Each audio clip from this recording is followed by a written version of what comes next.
I knew my family would ignore me. I just didn't know they'd pretend I didn't exist at all. When I told them I was pregnant, no one asked if I was okay. No one offered congratulations. My mother folded a napkin on her lap and said, "That's unfortunate timing," while my father turned up the volume on the television. My name is Elise. I'm 31 years old, and last month, I stood in the middle of my childhood home, 5 weeks pregnant, invisible in every sense of the word. I hadn't even planned on telling them yet, not like that, but I was nauseous, lightheaded, and had to excuse myself during Sunday lunch. When I came back to the table pale and shaking, my sister Leanne made a snide comment about my hangover glow, and it just came out. I said, "I'm not hungover. I'm pregnant." I hadn't expected a standing ovation. But I also hadn't expected silence. My parents didn't speak for a full minute. Then my mother sighed and said, "You're 31, Elise. Not 31 and married." She said it like I was late for an appointment I had no intention of keeping. I've never fit in with my family. We're not estranged, not on paper, but the emotional distance between us could swallow cities. My parents, Judith and Robert, are what you'd call traditional. Structured. Cold. If something doesn't fit into their clean little system of what a family should look like, they ignore it. Or worse, they correct it. Leanne, my older sister by 2 years, learned early how to perform perfection. She married young, has 2 children, a golden retriever, and a 4-bedroom home in the suburbs with white siding and identical hydrangea bushes on either side of the door. Her entire life is a carefully curated exhibit of domestic success. And I'm the one exhibit they keep covered with a sheet. I work in publishing. Not glamorous, not wildly lucrative, but meaningful to me. I rent a quiet 1-bedroom near the water, take long walks after dinner, and spend weekends reading manuscripts while music plays low in the background. My boyfriend, well, ex-boyfriend now, wasn't someone they ever approved of. Too sarcastic. Too freelance. Not serious enough, according to my mother, which is her polite way of saying not rich. He left 3 weeks after we found out about the pregnancy. I wasn't surprised. He'd always treated commitment like a punishment. But I was ready to do it alone. What I wasn't ready for was how completely my family would disappear the moment I needed them. I didn't expect Leanne to send a bouquet. But I didn't expect her to say, "Don't expect my kids to call it cousin," either. I left the house that day without finishing lunch. My stomach hurt in too many ways. That night, I made tea and sat by the window for hours, hand on my belly, trying to understand the depth of their rejection. The shame wasn't mine, but I wore it anyway, the kind that clings to your skin, slow and suffocating. I didn't tell anyone at work. Not yet. I couldn't bear the questions. I couldn't bear the assumption that this was supposed to be happy news, that it was something I should be sharing with people who'd light up when they heard. The days that followed were quieter than usual. Too quiet. My phone didn't ring. No messages. No check-ins. It was like the moment I spoke the word pregnant, I ceased to exist in their version of our family. Like I'd become an inconvenience, something to be corrected, hidden, denied. Then, 3 weeks later, I received a letter. It wasn't handwritten. It wasn't even personal. It was a formal notice from the family trust's attorney, informing me that due to recent personal decisions, my eligibility as a beneficiary had been reconsidered. The phrasing was clinical, detached. But the message was clear: because I was having a child out of wedlock, I no longer met the standards required to inherit. I read it 3 times before setting it down. Then I laughed. Because this wasn't punishment. It was a declaration of war.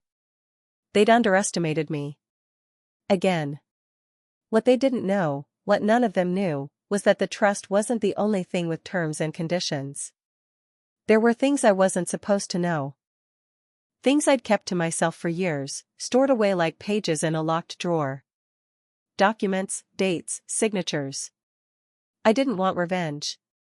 But I did want recognition. And I would get it, on my own terms. even if it meant burning everything they built. I placed the letter on the kitchen counter, smoothed the crease, and stared at it until my tea went cold. The deadline they'd set for my exclusion was 2 months from now. I decided they had until then to acknowledge my child. Or they'd lose more than just my presence at Sunday lunch. They'd lose their legacy. And the first domino was already falling. There are moments when silence becomes louder than screams. That letter sat on my counter for 3 days, untouched, but it echoed through every corner of my apartment. I didn't cry. I didn't scream or throw anything. I simply stared at it, long enough to memorize the shape of each word, each sterile phrase that reduced my pregnancy to a personal decision that disqualified me from my family's definition of worth. I kept working.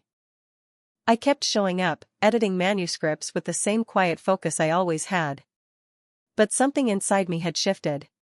Not broken, no. Something had snapped into place. A kind of clarity I hadn't felt in years.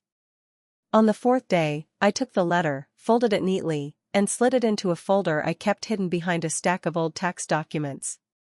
It joined a growing archive I'd been building since I was 24. I called it my someday file: records, copies, receipts. Things that had once made me feel petty for keeping them. Now, they felt like insurance.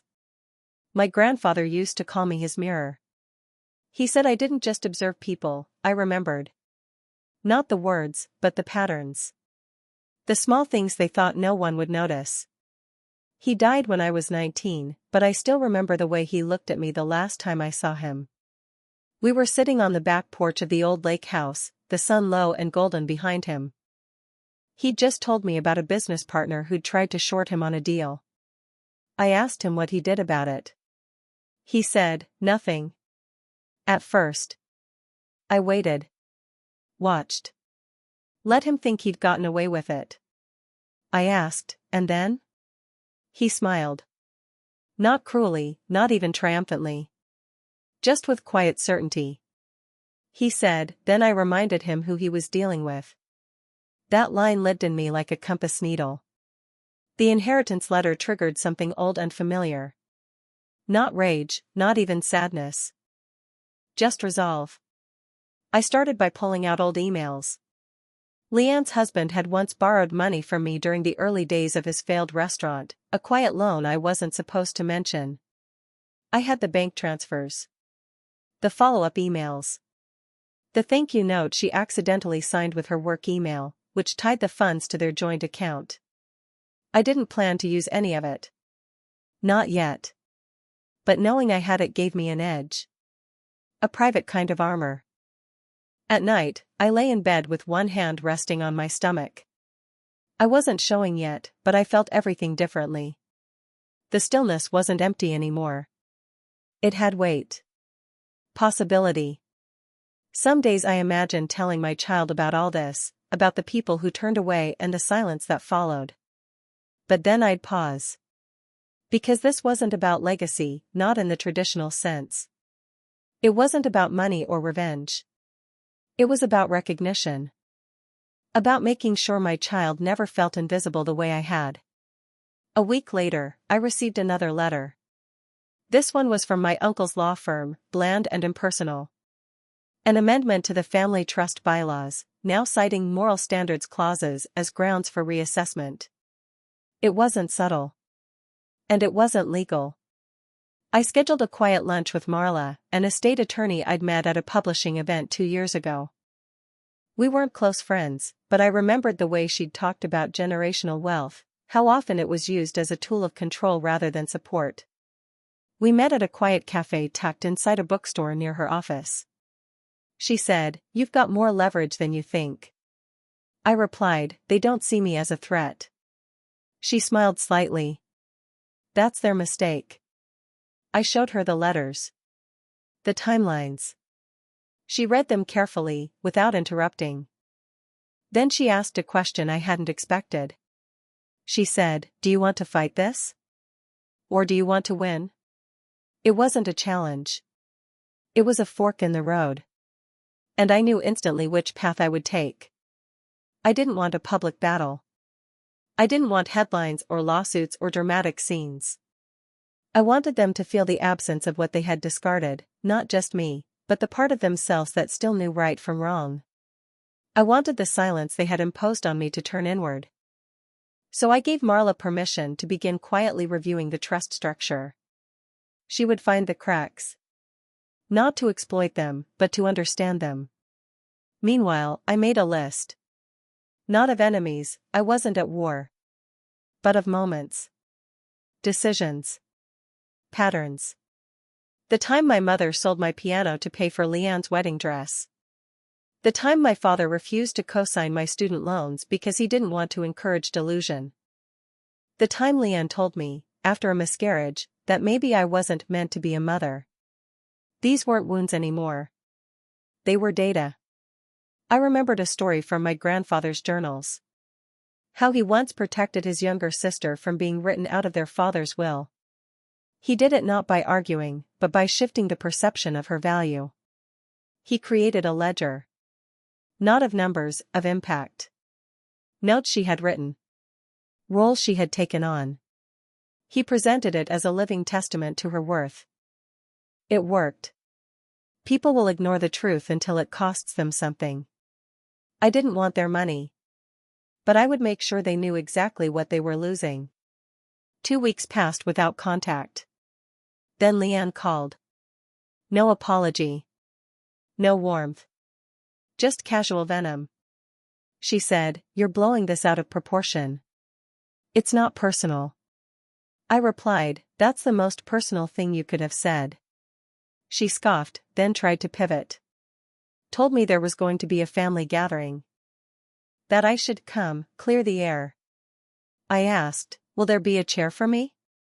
She paused, confused. I clarified, "You're not inviting me. You're summoning me." Then I hung up. That night, I opened my grandfather's old filing box, the one I kept buried at the back of my closet. Inside, a sealed envelope with my name written in his steady, slanted hand. I had never opened it. He'd given it to me the summer before he died, said it wasn't to be read until I needed it. I had never believed in signs. But that night, I lit a single candle, sat at my desk, and opened the envelope. Inside was a handwritten letter. 4 paragraphs. No greeting, no farewell. Just his words. And in the middle, one line that made my hands go still. You will be tested, not by strangers, but by those who should have known better. When that happens, don't ask why. Ask what comes next. I folded the letter slowly, the edges trembling in my hands. Because I knew. What came next was going to change everything. Betrayal doesn't always sound like a scream. Sometimes it sounds like nothing at all. For 3 weeks after I opened my grandfather's letter, I heard nothing from anyone in my family. No calls. No messages. The silence was louder than confrontation. They weren't waiting for me to come to my senses, they were hoping I'd stay quiet long enough to erase me completely. The official reason for my removal from the trust had been moral noncompliance. Unwed pregnancy. Reputational risk. But those were just words used to mask something more familiar. Shame. Control.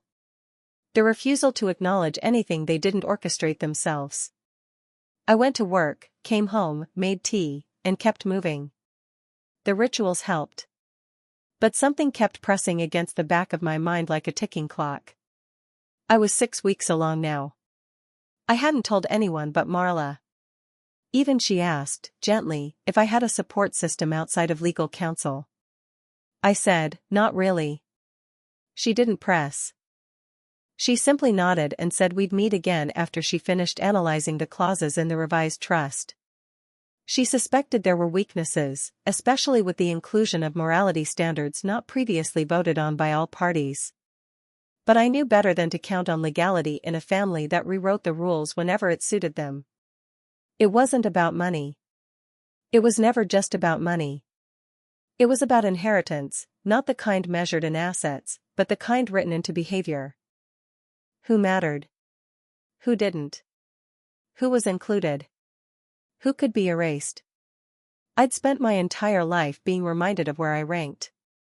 A daughter, yes, but the inconvenient one. The one who read too much, questioned too much, didn't smile on cue or nod politely during dinner conversations that boiled down to Leanne's newest home project or which school her children were gifted into. My mother had always called me difficult. Not dramatic. Not rebellious. Just difficult. The kind of word that sounds polite until you realize it's a dismissal dressed in pearls. The pressure started quietly.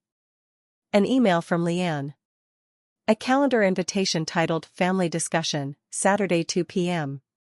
No details. No context. Just an appointment on my screen, like a work meeting I hadn't agreed to attend. I declined it. An hour later, a second email. This time from my father.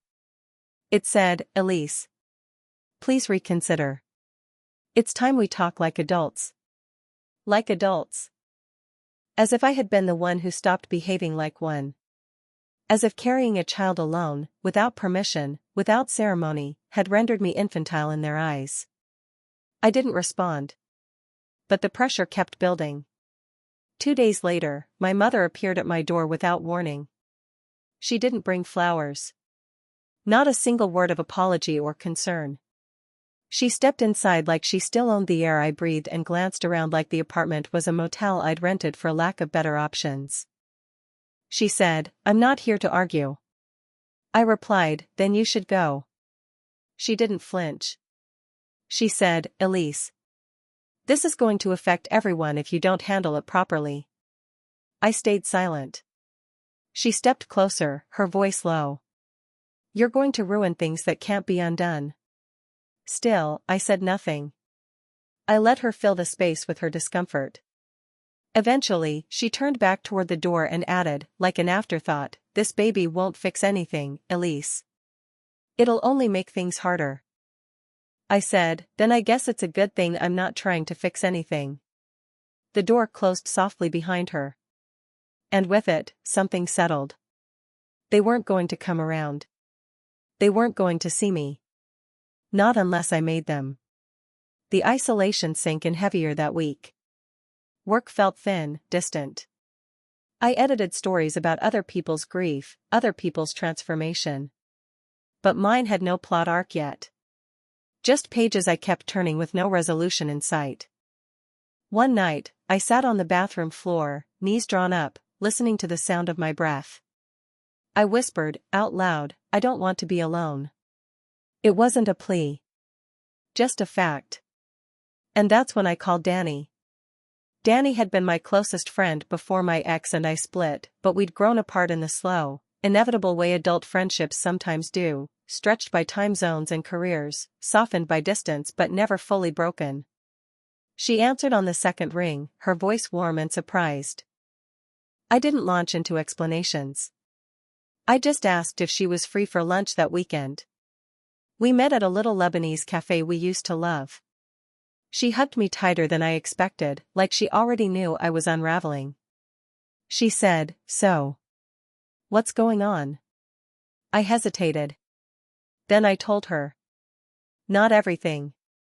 Just enough. The pregnancy. The trust. The way silence had become my family's loudest response. She didn't gasp. Didn't rush to pity. Just reached across the table and squeezed my hand once. Then she said something no one else had. She said, I'm proud of you. And that was when I realized how rare those words were in my life. We talked for hours. About everything and nothing. I didn't say it out loud, but I felt it, this was what family was supposed to feel like. Not performance. Not punishment. Just presence. That night, I slept without waking. The next morning, I walked to the shoreline near my apartment. It was quiet. Gray skies. The air heavy with the kind of damp that softens everything. I sat on a bench and watched the tide come in. And that's when I saw the envelope. Folded into the side panel of my mailbox, no stamp, no return address. Inside was a single photograph. A picture of my grandfather, holding me as a baby. Not posed. Not formal. Just him, sitting on the dock, me curled against his chest. His hand over mine. On the back, in handwriting that wasn't his, were the words, "Not everyone forgets." I looked around, but the street was empty. I slipped the photo into my coat pocket and stood there for a long time, unsure what had just shifted, but certain that something had. Because someone was watching. And I had a feeling they weren't on my parents' side. You can only be erased if you agree to disappear. And I wasn't disappearing. That photograph stayed in my coat pocket for days. I didn't show it to anyone. I didn't ask questions. But I felt it. A presence. A shift in the air. Like someone, somewhere, had decided I wasn't as alone as I thought. I walked differently after that. Slower. Straighter. Not out of pride, out of awareness. Every step felt observed. Not by a threat, but by a witness. Someone who knew things I didn't. Marla called that week with updates. She'd gone through the original trust structure line by line. Her tone was calm but tight, like someone holding a thread between two fingers that had just started to fray. She said, "They made amendments after your grandfather's death. Quiet ones. Retroactive conditions tied to moral conduct clauses. Nothing legally binding, but enough to suggest intent." I said, "Intent to remove me?" She paused. "Yes. And they were prepared for you to contest it." That part didn't surprise me. My mother's entire life was a performance of prevention. Preparing for shame before it arrived, anticipating disappointment so she could control its narrative. But what surprised me was what Marla found buried deeper. She said, there was a secondary clause. A dormant provision. I asked, "Dormant?" She explained it slowly. My grandfather had written a secondary contingency, one that could only be activated if the primary beneficiaries failed to meet stewardship standards. Financial accountability. Charitable contributions. Ethical investment behaviors. It was a quiet clause. Almost symbolic. Until it wasn't. Marla said, "You're not just disinherited. They may have disqualified themselves." It didn't feel like victory. It felt like confirmation. Of what I'd always known but hadn't dared name. That my grandfather saw what they were. That he'd built a trap, but left the keys to someone who wouldn't have asked for them. I met with Marla in person 2 days later. We sat at a small corner table in her office, her computer open between us, files spread out in layers. She walked me through each point of failure, donation records that had been falsified, charitable funds redirected toward community image investments, which in reality meant renovations for Leanne's church foyer and my father's alma mater. I watched the evidence pile up. Each folder felt like a piece of history being unspooled, rewritten with facts instead of assumptions. I didn't say much. I didn't need to. I was building something in my head, not a case, but a map. A direction. Because winning in court wasn't my goal.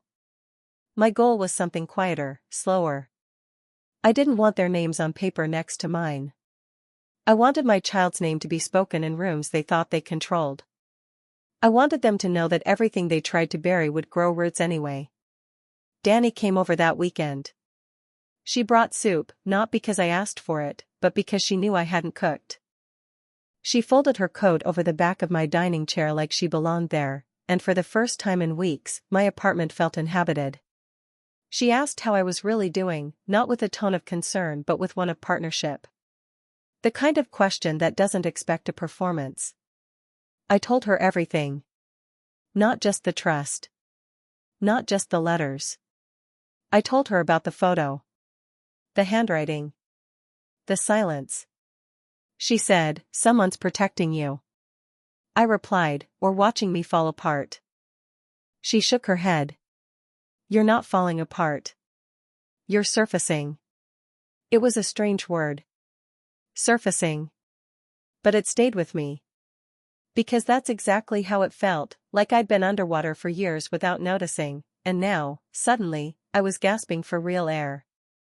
The next day, I began clearing space. Not literal space. Emotional space.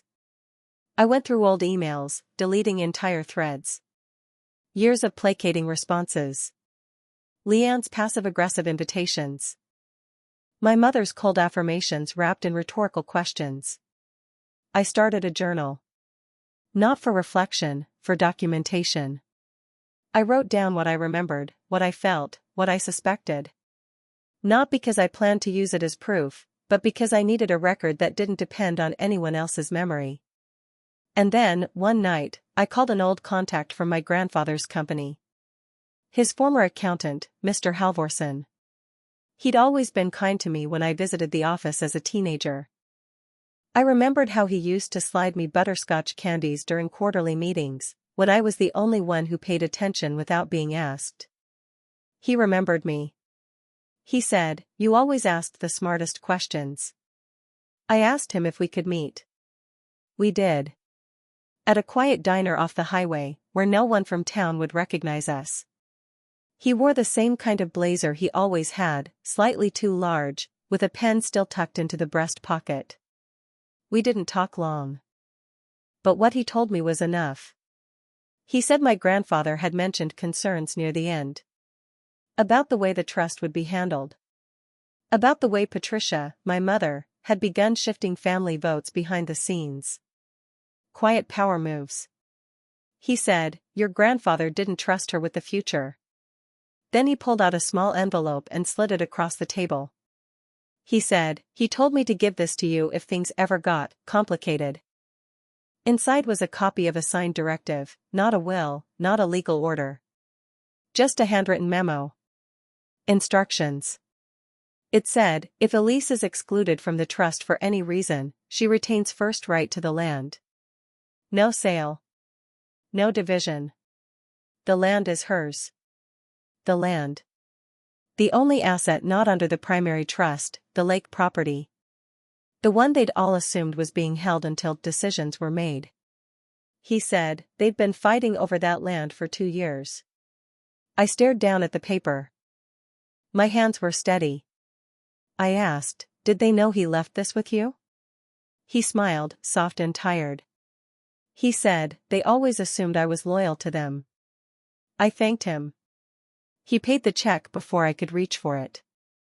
When I stepped out into the cold, something inside me clicked into place. I wasn't surfacing. I was preparing. Because now, I had leverage. And I knew exactly when to use it.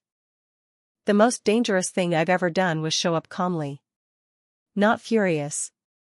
Not broken. Just ready. I didn't announce my arrival. I walked into the conference room like someone who had nothing to lose, because the truth was, I didn't. Not in the way they measured value. The family meeting had been scheduled under the pretense of clarity and resolution. Their words, not mine. The email came from Leanne's husband, Ryan, who styled himself the family's unofficial communications director whenever drama threatened the brand. He'd written, "We'd like to put emotions aside and discuss the estate with mutual respect." Translation, show up, stay quiet, and agree to terms we've already decided. But I had different plans. Marla accompanied me, uninvited. She didn't speak unless spoken to, that was our agreement. She was there as a witness, not a weapon. I didn't need to wield her. Her presence was enough. The room was exactly as I expected. Long table. Oversized chairs. My parents seated at the head, Leanne to my mother's right, Ryan beside her, their attorney across. The mood was forced civility, the kind that clung to the walls like static. No one stood when I entered. My father said, "Thank you for coming." I said nothing. I sat. I placed a folder gently on the table. Leanne crossed her arms. Ryan leaned back like he was settling into a performance. My mother just watched me, expressionless, like a mirror polished too smooth to reflect anything real. The attorney cleared his throat. He said, "We'd like to formally discuss the trust adjustments and ensure there are no misunderstandings moving forward." I replied, "There's no misunderstanding." He blinked. I opened the folder. I didn't push it across the table. I let them watch as I unfolded each sheet. The amended clauses. The falsified donation records Marla had flagged. The copy of the directive my grandfather left with Mr. Halvorson. The one regarding the land. I didn't speak. I let the papers speak for themselves. Ryan reached for the documents, but I stopped him with a look. I said, "These are for you to absorb, not manipulate." My mother narrowed her eyes. She said, "Elise, this isn't productive." I turned to her. My voice didn't rise. I said, "You disinherited me before you even changed the paperwork." Silence. Leanne shifted in her chair. She said, "You're punishing everyone for a decision you made." I answered, "No. I'm holding everyone accountable for the choices they made after." She scoffed. She didn't expect that kind of composure. My father finally spoke. His voice was lower, less certain. He said, "This doesn't have to become hostile." I said, "Then stop treating my existence like a liability." The attorney tried to interject again. I let him finish his sentence, then slid a final document across the table, the copy of the land deed, with my grandfather's original notes in the margins. Legally sound. Ethically airtight. I said, "The lake property belongs to me. You can fight it. You'll lose. Or you can leave it alone." Leanne said, "You don't even want the land." I met her eyes. I said, "I want what it means." Her mouth twitched, not fear, not surprise. Just recognition. She knew what I meant. They all did. My mother leaned back slowly, folding her hands like she was at a funeral. Maybe she was. Not for me. For the version of their family where they controlled the story. I stood. No one stopped me. Marla followed. We didn't say goodbye. Outside, the air was colder than I expected. Crisp and sharp against my throat. She said, "You were surgical." I replied, "They thought I came to beg." She nodded. Then she said, "And now?" I looked down at the folder in my hands. I didn't feel victorious. I felt hollow. But there was a kind of peace in it. The kind that comes from no longer asking for anything. Now, they would respond. And I was ready. They didn't fight back. Not at first. There were no angry phone calls, no official letters challenging the documents I laid out on the table. Just silence. The kind that doesn't feel like peace, but rather like breath being held underwater.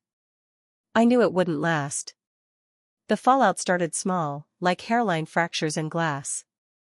My mother posted a cryptic message on social media 2 days later, about loyalty being earned, not assumed. Leanne liked it within minutes. Ryan commented with a prayer hands emoji. I didn't respond. Then came the real consequence, their absence. They withdrew, not out of guilt, but control. The kind of retreat that says, if we can't dictate the rules, we won't participate at all. I didn't call them. I didn't chase them. I stopped asking questions they weren't equipped to answer. Instead, I focused on what was mine. The lake property transfer went through smoothly. Marla oversaw every step with the quiet efficiency of someone who understood what this meant to me. Not a victory. A reclamation. The land had sat untouched for nearly 2 years, just waiting for the family to agree on what to do with it. Some wanted to sell, others wanted to build. It had become a symbol of their indecision. Now, it was a symbol of mine. I drove out on a Sunday, just as the leaves began to shift from green to gold. The cabin at the edge of the lake was still intact, dusty, weathered, but standing. My grandfather's chair was still on the porch, half covered by a tarp that had survived one too many winters. I stood there for a long time, breathing in the stillness. The silence here felt different. Not punishment. Space. I spent that afternoon cleaning the inside. Sweeping out cobwebs. Opening windows. Folding linens that hadn't been touched in years. Every task was deliberate. Every gesture a form of restoration. Not just of the cabin. Of myself. I didn't know what I would do with the property yet. I had no plans to move out permanently or turn it into anything grand. But being there reminded me that ownership wasn't always about utility. Sometimes it was just about having a place where your name wasn't up for debate. 3 days later, the email came. From my father. He wrote, "We'd like to find a resolution that benefits the family as a whole." The lake property has always been considered communal. I stared at the screen for a long time. Then I replied, "It was held hostage by indecision. Now it belongs to someone willing to care for it." He didn't write back. But Leanne did. Hers was shorter. Less diplomatic. She said, "You've made your point. Now what?" I didn't reply at all. Let them sit with the question. Danny came out to the lake with me the following weekend. She brought a toolbox and a jug of coffee and didn't say a word about the dust or the peeling paint. She just started working beside me, hammering loose nails, oiling the hinges, replacing cracked panes of glass. She said, "You could rent this out, you know. Make it something." I nodded. But what I didn't say was that it already was something. Even unfinished, it was mine. By then, I was 8 weeks along. The doctor's appointments had become part of my routine, quiet visits, careful measurements, the faint sound of a heartbeat pulsing through cold gel and dim light. Every time I heard it, I felt both more alone and less. As if something deep inside me had decided to live, regardless of the conditions. My doctor asked if I had family support. I said, "Not in the way you mean." But I had something else. A clearing. A stillness. A sense that the life I was building didn't have to look like anyone else's.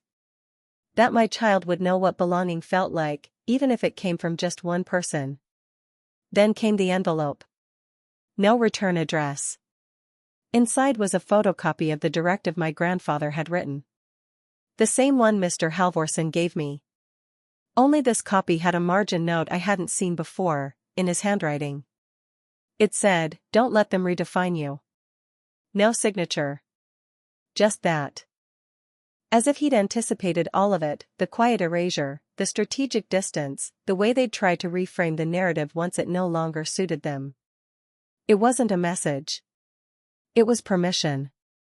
I lit a fire in the cabin that night and sat by the window watching the lake shift under the moonlight.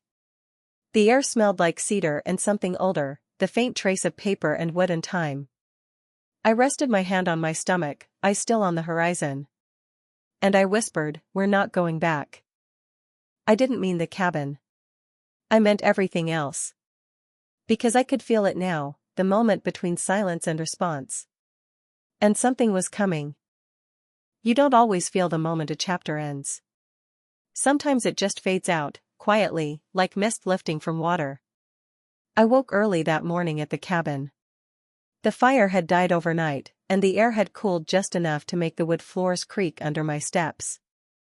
I boiled water for tea and wrapped myself in the old wool blanket that still smelled faintly of cedar and smoke. The silence felt different now. Not empty, resolved.